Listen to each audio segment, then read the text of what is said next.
현장에서 상담을 하던 과정에 거래 계약을 체결하는데 너무 서두르지 말아야 한다라고 조언을 해드리고 싶습니다. 우선 전시에 처음 참가한 업체 중에 전시에 참가만으로도 많은 계약이 성사될 것이라고 생각하시는 분들이 꼭 계십니다. 하지만 해외 전시에서 계약을 체결한다는 것 자체는 제품과 바이어의 특성과 가격의 변수에 따라서 바로 될 수도 있지만 짧게는 1, 2개월, 길게는 1, 2년이 되는 경우도 있습니다. 단순히 샘플을 주문한다거나 이런 생활용품 같은 경우에는 현장에서 오더가 성사될 가능성이 높지만 산업용 설비나 기계 같은 B2B 제품의 경우에는 바이어와 계약까지 가는 시간이 매우 오래 걸릴 수밖에 없습니다. 따라서 참가업체 특성에 맞게 전시의 기간 중에 거래 계약을 체결하는데 너무 서두르지 말고 거래 성사까지 기간을 잘 배분하여 뒤에 언급될 전시의 참가 후 마케팅 활동을 통해서 성사 가능성이 높은 업체들의 마케팅 목표를 달성하는 것이 좀 더 바람직한 활동이라고 생각이 됩니다. 또한 해외 전시에서 바이어와 만난다는 것 자체가 고객 관계를 형성하는 과정이기 때문에 그 관계가 우선 형성되어야 구체적인 거래가 일어날 수 있음도 잊지 말기를 바랍니다. 해외 전시회는 단순히 제품을 판매하는 공간이 아니라 고객의 이야기를 듣고 이해해서 새로운 매출을 창출하는 유익한 정보의 장이라고 생각하시길 바랍니다. 다음은 현장 활동의 요령 중에 전시품을 효과적으로 보여줘야 한다입니다. 해외 전시회에서 결국 자사 제품을 얼마만큼 잘 보여줬느냐에 따라서 성공의 여부가 결정이 되는 것이죠. 전시회 참가를 통해서 바이어에게 전시품을 직접 보고 느끼게 할 수 있기 때문에 좀 더 객관적인 입장에서 제품의 특징을 잘 홍보하고 그 반응을 현장에서 직접 확인할 수 있는 강점이 생기는 것입니다. 따라서 제품을 단순하게 진열하지 말고 그 특징을 보여줄 수 있는 부분을 찾는 것도 상당히 중요한 포인트입니다.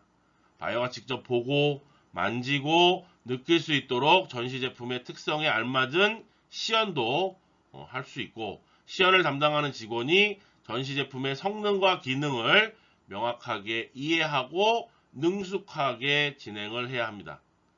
비슷한 성능의 동일한 제품이라도 얼마만큼 흥미있고 효과적으로 보여주었는가에 따라서 바이어들의 관심과 상담, 성과가 분명한 차이를 날 수 있기 때문입니다.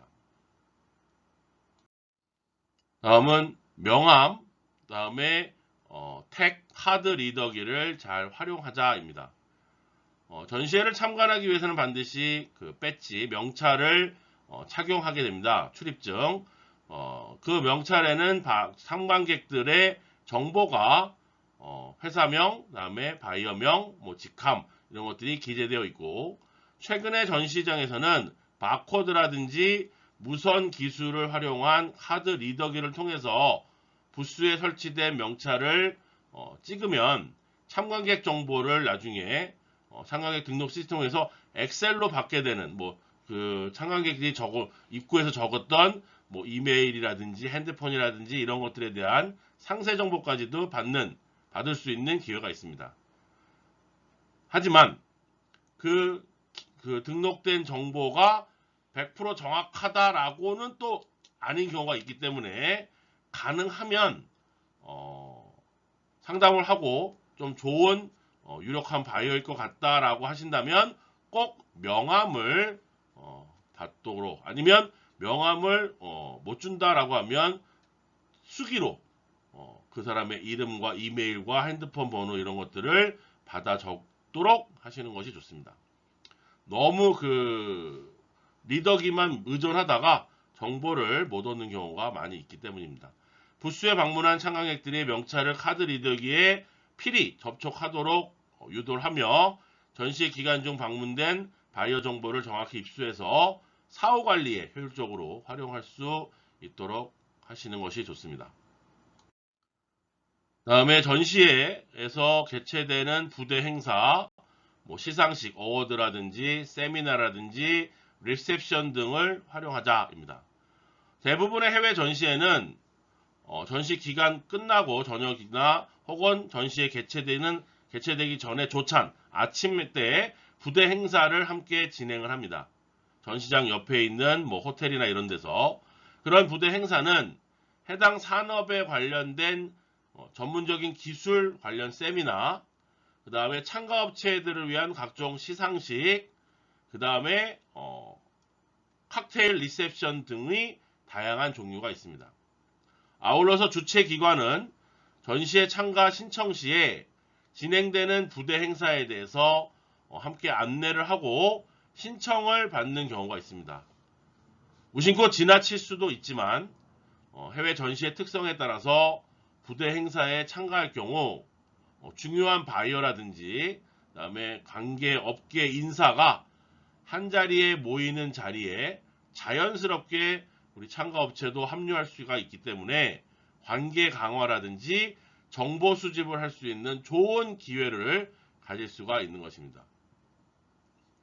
어떤 수상을 한다거나 또 세미나에서 우리 자사의 신기술을 소개하게 될 경우에도 자연스럽게 참석자들에게 기업 이미지와 또 제품의 우수성을 홍보하며 인정받을 수가 있는 것이죠. 해외 전시에 따라서 부대 행사는 여러 가지 특혜가 있으므로 유용한 현장 마케팅 활동이 됩니다. 또 바이어와 관련 인사들과 유대관계를 강화할 수 있는 좋은 기회라고 말씀드리고 싶습니다. 네, 세 번째로 참관객 정보 수집에 대해서 살펴보도록 하겠습니다. 우선 첫 번째는 참관객 구분을 해야 되죠. 전시회가 개막되면 부스에서 중요 바이어, 그다음에 일반 바이어, 그다음에 신규 바이어, 그다음에 경쟁업체 담당자, 일반인 등의 많은 참관객들을 받아보실 수가 있을 겁니다. 이때 전시회 참가 운영 팀원들은 모든 방문객들에게 동일하게 응대를 할 수가 없기 때문에 방문하는 참관객들을 적절하게 구분하여 상담을 진행하고 상담 일지를 통해 바이어 정보를 기록해야만 합니다. 참관객의 우선순위를 분류하는 예인데 바이어의 구매력을 중심으로 구분을 하는 것입니다. 이는 참가업체의 참가 목표와 특성에 알맞는 참관객들을 구분하여 그 기준을 만들어서 활용하는 것이 좋기 때문입니다. 우선 참관객 등급을 구분할 때 A등급은 근시일 내에 구매 계획이 있고 구매 금액이 커서 즉각적인 조치가 필요한 바이어. B는 구매 금액은 적으나 구매까지 또 시간도 상당한 소요가 필요할 바이어. 다음에 C는 즉각적인 구매 계획은 없거나 단순 관심을 표명하는 바이어 등으로 구분하는 방법이 예시로 말씀드리고 있습니다. 다음은 표준 상담 세일즈 리드 양식이 되겠습니다. 전시회 참가 후에 우리가 효과적으로 사후 관리와 참가에 대한 성과 분석 및 평가를 측정하기 위해서는 참관객들의 정보 수집이 매우 필요합니다. 전시회 참가 전에 방문할 참관객들의 상담 내용 중 무엇을 기록할지를 결정해야 하며 짧은 상담 시간에 상담을 담당하는 직원이 효과적으로 기재할 수 있도록 양식을 만드는 것이 좋습니다. 따라서 상담 양식에 기본적으로 포함되어야 할 사항은 다음과 같습니다. 전시회명, 개최 일자, 다음에 기본 정보, 바이어 성명, 소속, 전화, 팩스, 주소, 이메일, 다음에 국가, 도시, 다음에 언어, 다음에 특징, 의사결정권 여부, 업종 구분, 구매력 및 구매 등급, 그 다음에 관심 상품 및 서비스, 그 다음에 견적, 제품 안내서, 가격표, 샘플의 요구사항, 요청사항, 그 다음에 상담자의 의견 및 특이사항, 그 다음에 상담 일시, 그 다음에 상담자. 이렇게 따라서 참가업체가 해외 전시회 참가에 활용할 수 있도록 개발된 표준 상담, 세일즈 리드 양식을 통해 사후 관리 과정을 통한 계약 체결 현황까지 파악할 수 있도록 하시면 좋을 것 같습니다. 네, 앞에서 설명드렸던 그 표준 상담 세일즈 리드 양식이 되겠습니다. 제일 상단에 이제 상담 일시, 그다음에 상담자, 전시의 명은 뭐 굳이 안 써도 되고요. 그 다음에 이제 방문 참관객 바이어 정보죠. 성명, 부서, 직위, 회사명, 전화. 그래서 이런 것들은 명함으로 대체가 가능합니다. 명함을 받는다면 그 명함 안에 있는 내용이고, 그 다음에 두 번째 상담 제품 및 서비스에서 관심되는 품목, 그 다음에 구매 그러니까 오더 시기, 그 다음에 오더 금액, 현장 계약이 됐을 때, 그 다음에 구매자에 대한 정보. 세 번째, 요청 사항입니다. 추가 상담을 원하거나 제품의 소개 자료를 받길 원했거나, 그 다음에 언급된 내용담, 그 다음에 특이사항, 의견. 그 다음에 네 번째가 이제 구매력 평가가 되겠죠. 구매력이 있다, 없다, A, B, C 등급이다. 그 다음에 다섯 번째가 이제 사후 관리는 추후에 상담 이후에 진행되는 내용들을 기재할 수 있는 양식으로 편성되어 있습니다. 우리나라는 이렇게 좀 이렇게 개괄적으로 본인이 스스로 주관식 형태로 양식을 만들어 놨는데, 제 개인적인 생각으로는 3번 같은 경우에 이제 추가 상담이나 제품 소개 자료 외에 언급할 수 있는 뭐 인증을 물어봤다든지, 다음에 그 딜리버리 타임 주문하면 어느 정도 동안 배송이 가능한지 이런 것들을 그 체크리스트 객관식화해서 질의응답식으로 Q&A를 미리 FAQ를 만들어 놓는다면 상담자 입장에서는 상담하기가 훨씬 쉽죠. 그리고 그런 질문들을 반복적으로 물어볼 수도 있고, 그래서 일본 사람들이 그렇게 많이 하더라고요. 그래서 우리나라가 이렇게 그냥 아무 빈칸만 되어 있으면 상담 내용 없음 이런 식으로도 기재할 수도 있기 때문에 좀 더 자세하게 만들어주는 것도 좋은 것 같습니다. 다음은 세일즈 리드 처리 과정에 대해서 살펴보도록 하겠습니다.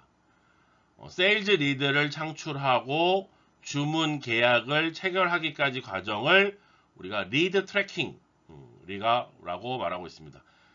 그래서 일반적인 리드 트래킹의 흐름을 살펴보시면 우선 첫 번째 상담 양식을 작성하고 관련 자료를 제공하고, 그 다음에 유선 접촉 및 사후 처리, 그 다음에 사후 처리 결과 보고, 그 다음에 정보 관리. 이것은 참가업체의 특성이나 담당자에 따라서 일부 변경될 수도 있지만 일반적인 순서가 되겠습니다. 네, 구체적으로 좀 설명을 드리면 첫 번째 그 상담 세일즈 리드 양식 작성. 그래서 방문한 참관객과 상담 내용을 전시장 현장에서 상담 양식에 따라서 작성을 하게 되죠. 상담 양식은 전시회 현장에서 잠재 고객 정보를 수집하고 요청 사항을 기록하고 사후 관리를 효율적으로 하기 위한 자료가 되는 것입니다. 두 번째, 자료 제공입니다. 전시회 현장에서 참관객들한테 어떤 자료를 언제 제공할지에 대해서 결정을 하게 되는 거죠. 가급적 전시회 현장에서 자료를 제공하지 말고 별도로 제공하는 것을 추천드릴 수 있습니다. 왜냐하면 현장에서 받은 자료를 전시회가 떠나기 전에 버리는 경우도 많기 때문입니다. 그러니까 예를 들어서 카탈로그를 달라, 그럼 카탈로그 줬는데 나중에 입구에 보면 옆에 쓰레기통에 우리 카탈로그가 수북히 쌓여 있는 것을 볼 수가 있다는 얘기입니다. 다음은 세 번째로 유선 접촉 및 사후 처리. 전시회를 참가한 후에 발굴된 잠재 고객 정보, 즉 세일즈 리드를 사후 관리를 누가 담당할지를 결정해야 합니다. 일반적으로 영업부서에서 영업사원이 단계를 밟아서 처리를 하거나 또는 텔레마케팅을 통해서 거래 가능성이 높은 고객을 재차 가려내어서 영업사원들에게 활용할 수 있도록 하는 방법도 있는 것이죠. 네 번째로 사후 처리 결과 보고입니다. 많은 참가 업체들이 해외 전시회를 참가한 이후에 결과 보고를 하지 않는 경우가 많습니다.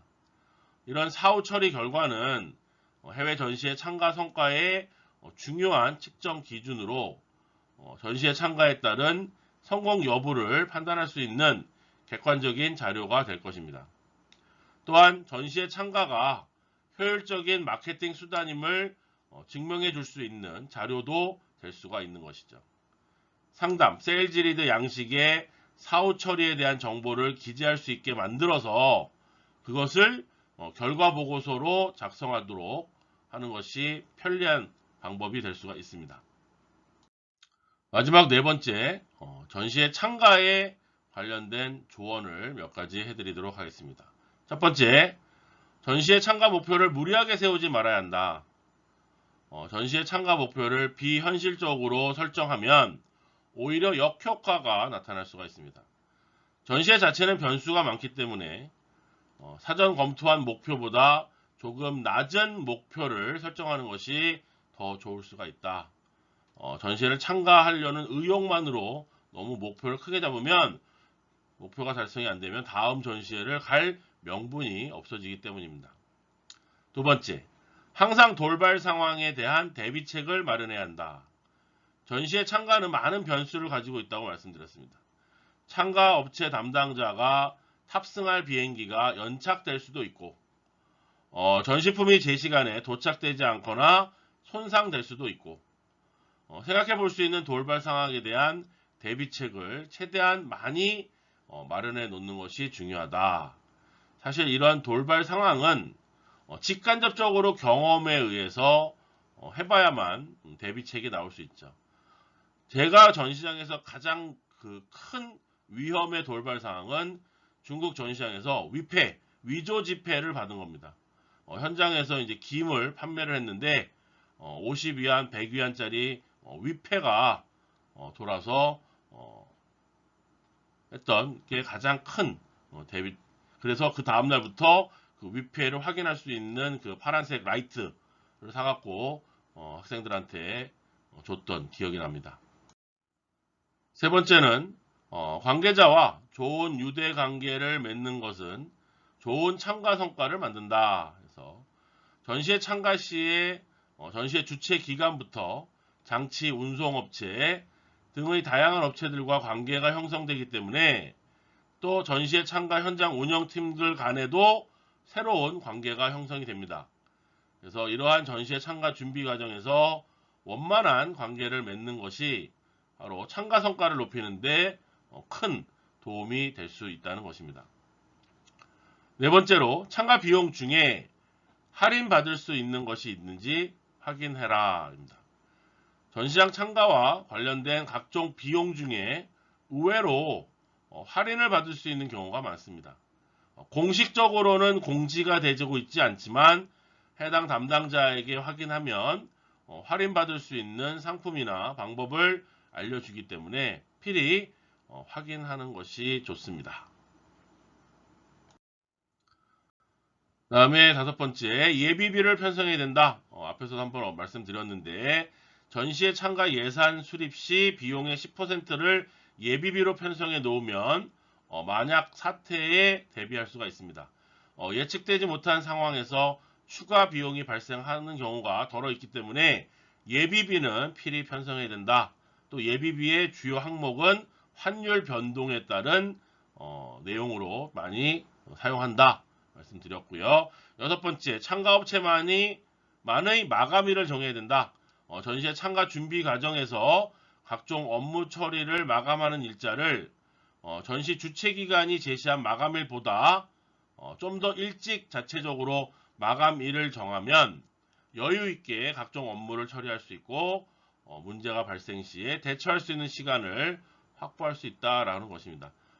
예를 들어서 몇 월 며칠까지 어디로 보내주세요. 그러면 우리는 그보다 하루 이틀 전에 마감일을 만들어서 그때까지 보낸다라고 정하라는 얘기입니다.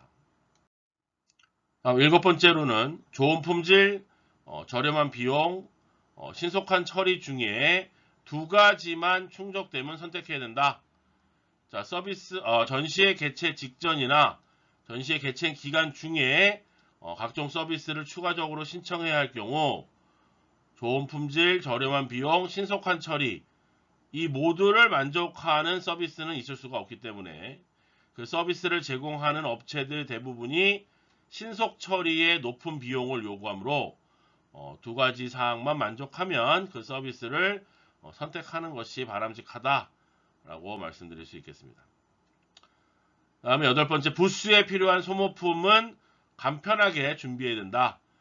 전시장 현장에서 사용되는 디지털 카메라, 요즘은 디지털 카메라보다는 다 핸드폰으로 많이 사용하고 있고, 또 메모지보다는 3M 포스트잇을 많이 활용하고 있고, 펜, 다음에 잔돈, 간단한 도구, 소모품 등을 넣어두는 가방을 별도로 준비하면 효과적으로 관리 및 활용할 수 있다.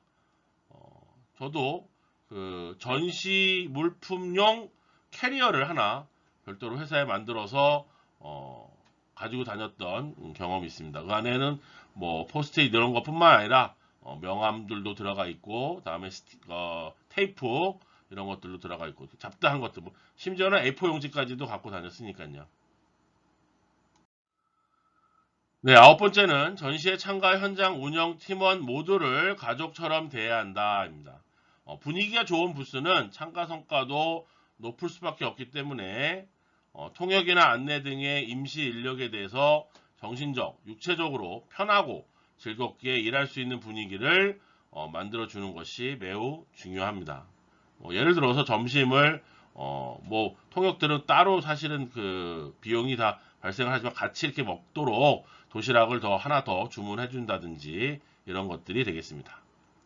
마지막 10번째는 전시회 참가 현장 운영 팀원의 노력을 칭찬해야 한다입니다. 전시회 기간 중에 현장 팀원들의 성과를 인정하고 칭찬을 하게 되면 당초 업체 목표를 한 것보다도 더 큰 성과를 얻을 수가 있습니다. 특별히 그 큰 성과를 낸 팀원에게는 인센티브를 부여하는 등의 그 노력을 칭찬하고 인정하는 것이 매우 중요합니다. 네, 이상으로 제7장 전시회 참가 현장 활동에 대해서 강의를 마치도록 하겠습니다. 감사합니다.